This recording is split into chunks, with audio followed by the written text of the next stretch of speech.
Dzina la Atate ndi la Mwana ndi la Mzimu Woyera. Amen. Ambuye tsekulani milomo yanga, ndipo ndidzatamanda dzina lanu. Ulemu ukhale kwa Atate ndi kwa Mwana ndi kwa Mzimu Woyera, monga panali poyamba, tsopano ndi masiku onse, ndi pa nthawi zosatha. Amen. Yesu Khristu wauka lero, aleluya. Tsiku lathu loyera la chipambano, aleluya. Amene nthawi ina pa mtanda aleluya, adazunzika powombola zotayika zathu, aleluya. Nyimbo zotamanda tsono tiyeni tiyimbe, aleluya. Kwa Khristu mfumu yathu yakumwamba, aleluya. Amene adapirira mtanda ndi manda, aleluya. Ochimwa kuwawombola ndi kuwapulumutsa, aleluya. Koma zowawa zomwe adapirira, aleluya, zidatigulira chipulumutso chathu, aleluya. Tsopano akulamulira mfumu yamuyaya, aleluya, pomwe anjelo akuyimba mosalekeza, aleluya. Matamando kwa Mulungu Atate, imbani, aleluya. Matamando kwa Mulungu Mwana mfumu yathu, aleluya. Matamando kwa Mulungu Mzimu wakhale, aleluya. Tsopano ndi pa nthawi zosatha, aleluya. Chilimbi 1. Anthu onse adzabwera kudzapembedza inu chauta, aleluya. Tcherani khutu inu chauta ndipo mundiyankhe, popeza ndine wosauka ndi wosowa. Sungani moyo wanga popeza ndine womvera inu. Pulumutseni ine mtumiki wanu amene ndimadalira inu. Inu ndinu Mulungu wanga. Mundikomere mtima inu Ambuye, popeza kuti ndimalirira inu tsiku lonse. Sankhalatsani mtima wa ine mtumiki wanu, popeza ndikupereka mtima wanga kwa inu Ambuye. Inu Ambuye ndinu abwino, ndipo mumakhululukira anthu anu. Chikondi chanu chosasinthika ndi chachikulu kwa onse amene amakupembedzani. Tcherani khutu inu chauta kuti mumve pemphero langa. Mverani kulira kwanga kopempha. Pa tsiku la mavuto ndimakuyitanani, popeza mumayankha mapemphero anga. Pakati pa milungu palibe ndi mmodzi yemwe wolingana nanu, inu Ambuye. Palibe ntchito zolingana ndi ntchito zanu. Mitundu yonse ya anthu imene mwayilenga idzabwera idzakuweramirani inu Ambuye, ndipo idzalemekeza ukulu wanu, pakuti inu ndinu wamkulu, mumachita zinthu zodabwitsa. Inu nokha ndinu Mulungu. Phunzitseni njira zanu inu chauta, kuti ndiziyenda m'zoona zanu. Mundipatse mtima wosagawikana, kuti ndiziopa dzina lanu. Inu Ambuye Mulungu wanga, ndikukuthokozani ndi mtima wanga wonse. Ndidzalemekeza ukulu wanu mpaka muyaya. Paja chikondi chanu chosasinthika kwa ine n'chachikulu. Mwandipulumutsa kumalo akuya anthu akufa. Inu Mulungu, anthu achipongwe andiwukira. Anthu opanda chifundo akufunafuna moyo wanga, ndipo sasamala za inu. Koma inu Ambuye ndinu Mulungu wachifundo. Ndinu Mulungu wokoma mtima, wosakwiya msanga, wodzaza ndi chikondi chosasinthika, ndi wokhulupirika kotheratu. Mundiyang'ane ndipo mundichitire chifundo. Mundipatse mphamvu zanu ine mtumiki wanu. Mundipulumutse ine mwana wa mdzakazi wanu. Mundionetse chizindikiro chakuti mumandikomera mtima, kuti odana nane achite manyazi. Adzaona kuti inu chauta mwandithandiza ndi kundilimbitsa mtima. Ulemu ukhale kwa Atate ndi kwa Mwana ndi kwa Mzimu Woyera, monga panali poyamba, tsopano ndi masiku onse, ndi pa nthawi zosatha. Amen. Anthu onse adzabwera kudzakupembedzani inu chauta, aleluya. Chilimbi 2. Maso athu adzapenyetsetsa mfumuyo mu ulemerero wake, aleluya. Inu amene muli kutali mvani zimene ndachita. Inu amene muli pafupi dziwani mphamvu zanga. Mzinda wa Ziyoni anthu ochimwa agwidwa ndi mantha. Anthu osasamala za Mulungu akunjenjemera. Ndani mwa ife angathe kupirira mmoto wowonongawo? Ndani mwa ife angathe kukhalamo mmoto wosatha?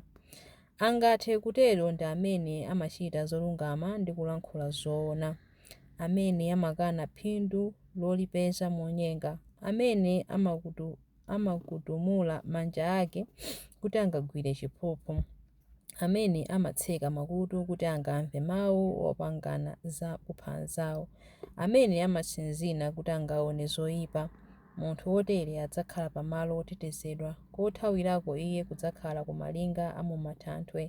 Chakudya azidzalandira ndipo madzi sadzamsowa. Ulemu ukhale kwa Atate ndi kwa Mwana ndi kwa Mzimu Woyera, monga panali poyamba, tsopano ndi masiku onse, ndi pa nthawi zosatha. Amen. Maso athu adzapenyetsetsa mfumuyo mu ulemerero wake. Aleluya. Chilimbi 3.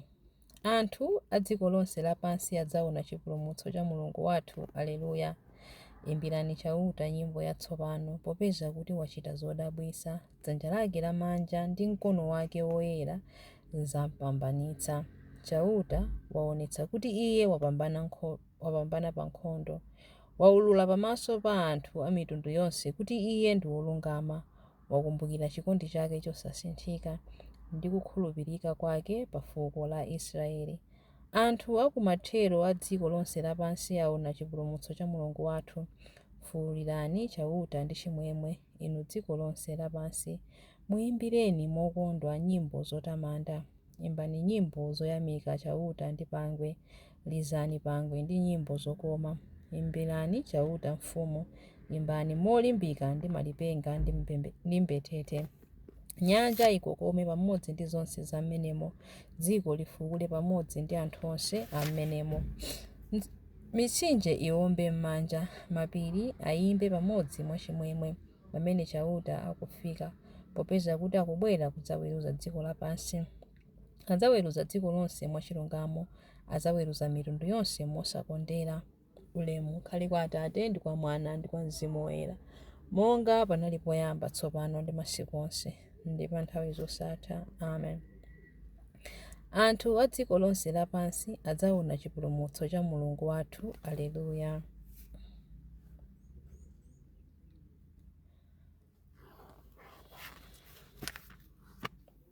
Mawu a Mulungu. Mawu akuchokera mu buku la Aroma 6:8-11. Ngati tidafa pamodzi ndi Khristu, tikhulupirira kuti tidzakhalanso ndi moyo pamodzi ndi Iye. Tikudziwa kuti Khristu adauka kwa akufa, ndipo sadzafanso. Imfa ilibenso mphamvu pa Iye. Kufa kumene adafako kunali kufa kolekana ndi tchimo, ndipo adafa kamodzi kokhako. Tsono moyo umene ali nawo tsopano ndi moyo woperekedwa kwa Mulungu, momwemonso inuyo muzione wochita ngati kufa nkulekana ndi tchimo, koma wokhala ndi moyo wotumikira Mulungu mogwirizana ndi Khristu. Mawu a Ambuye. Tithokoze Mulungu. Chiyankho: Ambuye auka m'manda. Aleluya, aleluya. Ambuye auka m'manda. Aleluya, aleluya. Adapachikidwa pa mtanda chifukwa cha ife. Aleluya, aleluya. Ulemu ukhale kwa Atate ndi kwa Mwana ndi kwa Mzimu Woyera. Ambuye auka m'manda. Aleluya, aleluya. Chilimbi cha nyimbo ya Zakariya. Aliyense amene aona Mwana ndi kukhulupirira mwa Iye adzakhala ndi moyo wosatha, ndipo Ine ndidzamuukitsa pa tsiku lotsiriza. Aleluya. Adalitsike Ambuye Mulungu wa Israeli, wadzayendera anthu ake ndi kuwawombola. Watiukitsira ife mpulumutsi wamphamvu, nyumba ya Davide mtumiki wake, monga adalonjezera ndi milomo ya anthu oyera, iwo amene adali aneneri pa nthawi yakale. Mpulumutsi amene adzatimasula ife kwa adani athu, ku manja onse amene amadana nafe. Choncho chikondi chake pa makolo athu chakwaniritsidwa, ndiponso pangano chake choyera chakumbukiridwa. Adalumbira kwa Abrahamu atate athu kuti adzatilola ndi ufulu kumantha ndi kupulumutsidwa m'manja mwa adani athu, kuti tithe kumutumikira Iye mkuyera ndi mwachilungamo masiku onse a moyo wathu pamaso pake. Kwa iwe mwana wang'ono, udzayitanidwa mneneri wa Mulungu wamwambamwamba. Udzapita mtsogolo mwa Ambuye kuti ukakonze njira zake Iye asanabwere, kuti akadziwitse anthu ake za chipulumutso chawo kudzera mchikhululukiro cha machimo awo onse. Chikondi chokoma cha mtima wa Mulungu wathu, amene amatiyendera ngati m'bandakucha wakumwamba, adzapatsa kuwala iwo amene ali mdima, iwo amene akukhala mu mthunzi wa imfa, ndi kutitsogolera ife mu njira ya mtendere. Ulemu ukhale kwa Atate ndi kwa Mwana ndi kwa Mzimu Woyera, monga panali poyamba, tsopano ndi masiku onse, ndi pa nthawi zosatha. Amen. Mapemphero. Khristu adaperekedwa chifukwa cha machimo athu ndipo adaukanso kuti tikhale olungama. Tiyeni tifuwule kwa iye pakunena kuti, tipulumutseni Ambuye ndi chipambano chanu. Khristu mpulumutsi wathu, pakugonjetsa imfa mudatibweretsera chimwemwe, pakuukanso mudatikweza ndi kutidzazitsa ife ndi unyinji wa mphatso zanu. Tekesani mitima yathu ndi kuliyeretsa tsiku ili kudzera mphatso ya Mzimu wanu woyera. Tipulumutseni Ambuye ndi chipambano chanu. Mwalemekezedwa ndi angelo akumwamba ndipo mwapembedzedwa ndi mtundu wa munthu pa dziko lapansi pano. Pamene tikuchita chaka chakuuka kwanu, landirani kupembedza kwathu mzimu ndi muchoona. Tipulumutseni Ambuye ndi chipambano chanu. Ambuye Yesu, tipulumutseni. Sonyezani chifundo chanu chachikulu kwa anthu anu pamene nafe tikuyang'ana kutsogolo mchiyembekezo cha kuuka kwathu. Tichitireni chisoni ndipo titetezeni lero ku zoyipa zonse. Tipulumutseni Ambuye ndi chipambano chanu. Mfumu ya ulemerero, gwero la moyo wathu, lolani kuti pamene mudzabwerenso kachiwiri tidzakhale amodzi ndi inu mu ulemerero. Tipulumutseni Ambuye ndi chipambano chanu. Tipulumutseni Ambuye ndi chipambano chanu pamene tikupemphera kuti, Atate athu muli kumwamba, dzina lanu liyeretsedwe, ufumu wanu udze, kufuna kwanu kuchitidwe, monga kumwamba choncho pansi pano. Mutipatse ife lero chakudya chathu cha lero. Mutikhululukire ife zochimwa zathu, monga ifenso takhululukira adani athu.